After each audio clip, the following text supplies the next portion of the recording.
Good morning guys, in front of me is ZTE Blade A71 and let me show you how to activate night mode here. So at first open the settings, then find and select display, and here you will notice night light. Click to open the panel and you can either turn it on now, so if you wish to activate it, smoothly tap on the switcher and then you can switch it off the same way. You can also personalize it however you wish by changing the blue light filter, and then you can also reduce the white points. You can also change the settings of white point reduce.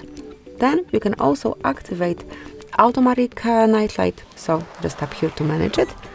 Activate the schedule night light, and now you can either set it at custom time and here you can manage it, or you can activate it from sunset to sunrise. And that will be all. This is it. So this is how you can activate night light. Thank you for watching. Please subscribe our channel and leave the thumbs up.